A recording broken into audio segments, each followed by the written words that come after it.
में महावीर जयंती कार्यक्रम का आयोजन, प्रधानमंत्री मोदी कार्यक्रम में हुए शामिल। स्मारक, डाक टिकट और सिक्का किया जारी। महावीर जयंती कार्यक्रम में बोले पीएम मोदी, कहा भारत में नीति और नियत की बात है, भारत सर्वस्व की भावना रखता है।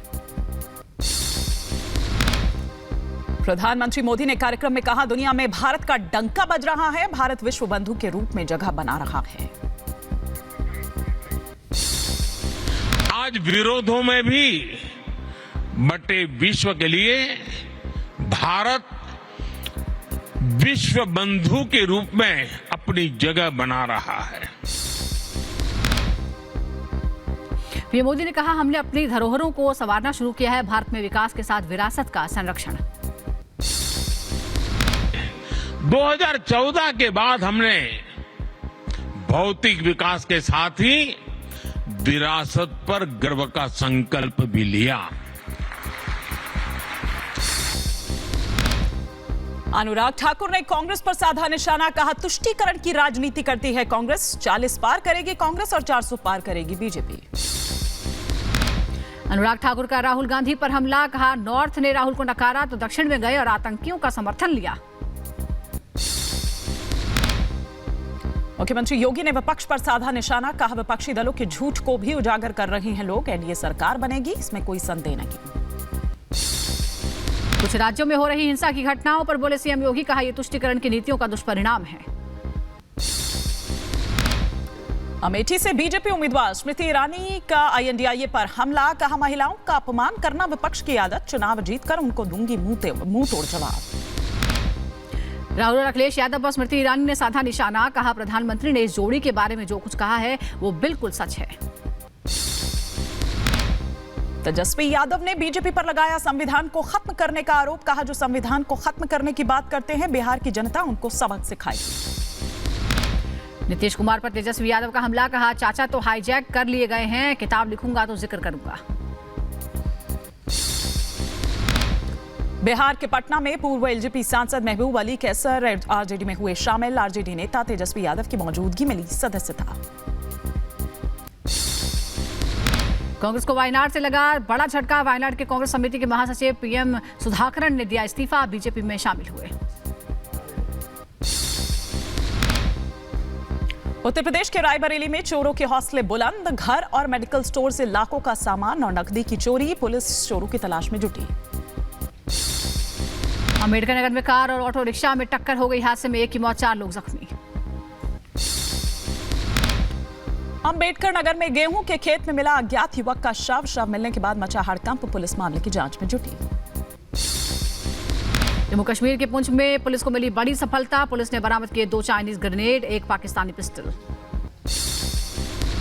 गुरुग्राम में 2 गुटों के बीच झड़प, एक दूसरे पर लाठी डंडों और फायरिंग के साथ साथ कार से कुचलने का लगाया आरोप, घटना की तस्वीर सीसीटीवी में कैद। गुरुग्राम में दीवार गिरने से हादसा हो गया, 4 लोगों की मौत, कई लोग घायल हो गए, हादसे का सीसीटीवी फुटेज सामने आया।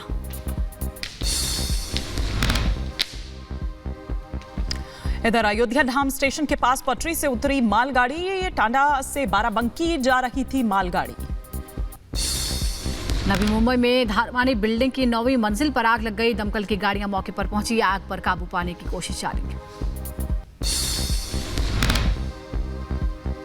खबरों में आगे बढ़ेंगे। इधर अफगानिस्तान में बाढ़ ने मचाई तबाही, अफगानिस्तान मीडिया के हवाले से खबर, बाढ़ के चलते करीब 29 लोगों की मौत।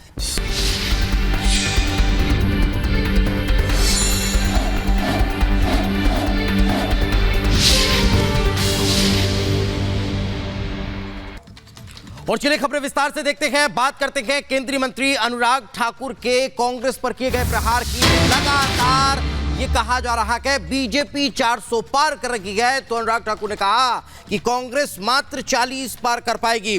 उनकी सोच देश को कमजोर करने की है। कांग्रेस के तुष्टीकरण की राजनीति लगातार चल रही है, वोट की राजनीति के लिए इतना न गिरे, नॉर्थ ने नकारा तो राहुल साउथ चले गए। क्या कुछ कहा, आइए आपको सुनवाते हैं। मिला लेते हो, दूसरी तरफ भारत के टुकड़े टुकड़े करने के लिए बयान देते हो, कभी उत्तर कभी दक्षिण, और जब आपके राज्य में जहां कांग्रेस की सरकार है पाकिस्तान जिंदाबाद के नारे उस विधानसभा कॉम्प्लेक्स में लगते हैं जहां कांग्रेस का राज्यसभा सांसद चुनकर आता है तो कांग्रेस चुप रहती है। अब दिन दिहाड़े एक बेटी का गला रेत दिया जाता है और अब तुष्टीकरण की राजनीति के चलते उस पर भी चुप रहते हैं। आखिरकार कांग्रेस तुष्टीकरण की राजनीति कितनी करेगी? देश को कमजोर करके विदेशी ताकतों का कितना सहयोग लेगी? क्योंकि इनके बयान उन लोगों से मिलते हैं जो भारत को कमजोर देखना चाहते हैं। राहुल गांधी जी, वोट की राजनीति के लिए इतना मत गिरो कि देश को ही कमजोर करना शुरू कर दे। और राहुल जी को मैं इतना कहना चाहता हूँ, ना 2014 में ना 2019 में आपको जनता ने जिताया। इस बार भी कांग्रेस की लड़ाई केवल 40 पार करने की है और भाजपा को जनता पूर्ण बहुमत और 400 पार करने का आशीर्वाद देगी।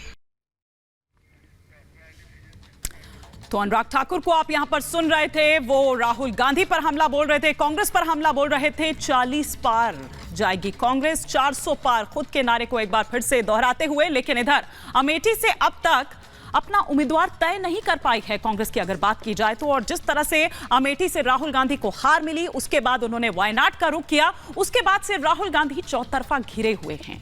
किस तरह से उन पर हमले बोले जा रहे हैं, निशाना साधा जा रहा है, इसे लेकर आइए आपको दिखाते हैं इस रिपोर्ट के जरिए।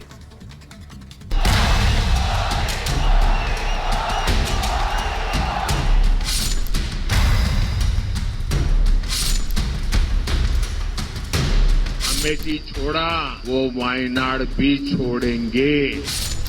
क्या इंडी गठबंधन के खेवनहार बनने की कोशिश में लगे राहुल गांधी की खुद की सीट वायनाड में नैया डूब जाएगी? क्या राहुल गांधी अमेठी के बाद अब वायनाड सीट से भी रवाना हो जाएंगे? ये वो सवाल हैं जिसे लेकर प्रधानमंत्री मोदी समेत पूरी बीजेपी राहुल गांधी पर हमलावर है। लेकिन राहुल हैं कि चुप्पी साधे बैठे हैं। कभी अमेठी को अपनी पैतृक सीट कहने वाले राहुल गांधी अब अमेठी का नाम तक लेने में डर रहे हैं। प्रधानमंत्री ने राहुल गांधी पर बड़ा हमला बोलते हुए कहा कि जो अपनी सीट बचाने वायनाड आए थे, उन्हें अब वायनाड में भी खतरा नजर आ रहा है और कांग्रेस उनके लिए एक और सुरक्षित सीट ढूंढने में लगी है। कांग्रेस के जो शाहजादे हैं, उन्हें भी वायनाड में संकट दिख रहा है। शाहजादे और उनकी टोली 26 अप्रैल को वायनाड में वोटिंग का इंतजार कर रही है। जैसे ही 26 को वायनाड में वोटिंग पूरा हो जाएगा, ये शाहजादे के लिए एक और सुरक्षित सीट घोषित कर देंगे और कहीं और से फिर से लड़ाना पड़ेगा उनको।